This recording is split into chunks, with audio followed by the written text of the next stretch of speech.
Hey, welcome back friends. We have made it to third day of our 74-day journey to improve English together. Let's make English learning simple and fun.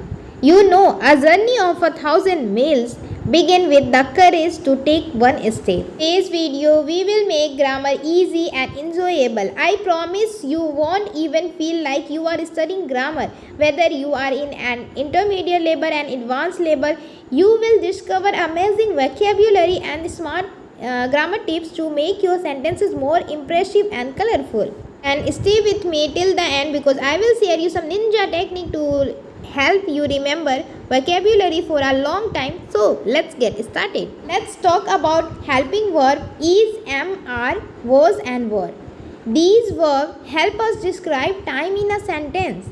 Is, am, are for present time, was, were for past time. Here's a simple rule.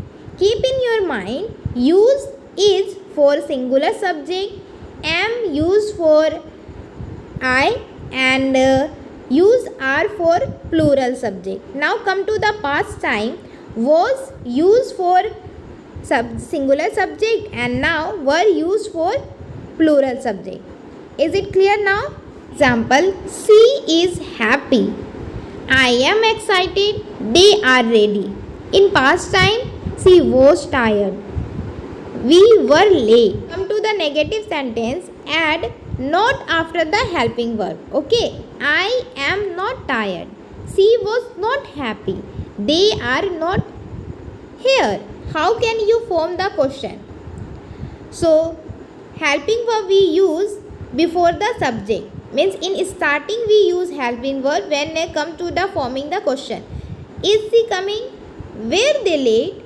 Are you ready? Common mistakes people do. They was here. It's incorrect. Why? Because they is a plural subject and we know that in plural subject we use were. So answer is they were here. Examples we have. It is raining today. This is your present time. They were excited about the trip. This is your past time. Is it rain outside?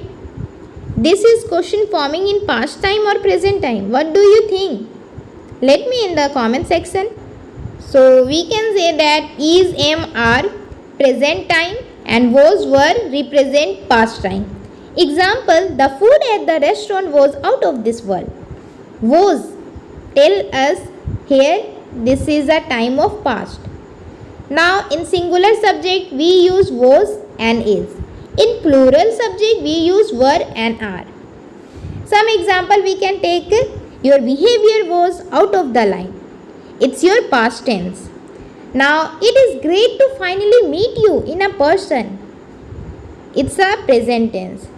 She is out of your league. Is tells us present tense. I hope so. Helping verb present and past is clear to you. If you have any doubt, any queries, you can ask to me. Learn some new words to make your English more impressive.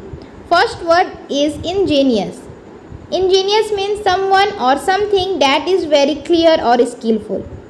Like your teaching method is ingenious. Next word is annoyed, worried, scared, mesmerized, disappointed.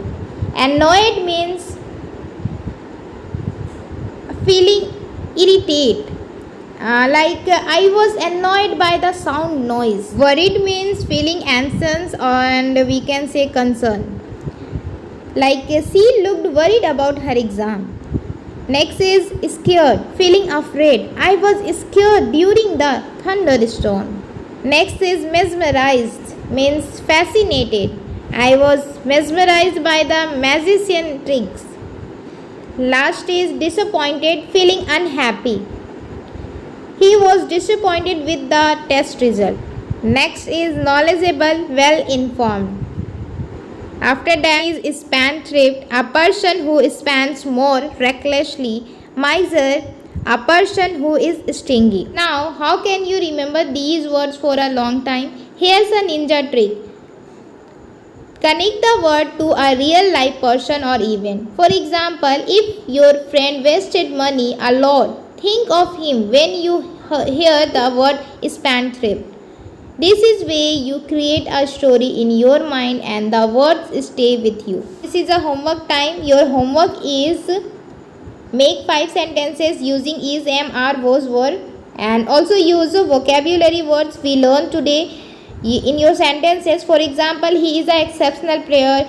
My friend is a span trip. She was mesmerized by the fireworks. These types of sentences you can use. That's it for today. If you found this video helpful, please don't forget to like, share and subscribe my channel, and see you in the next video.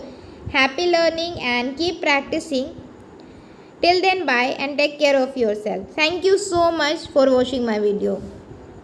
And be consistent in your English learning journey with me.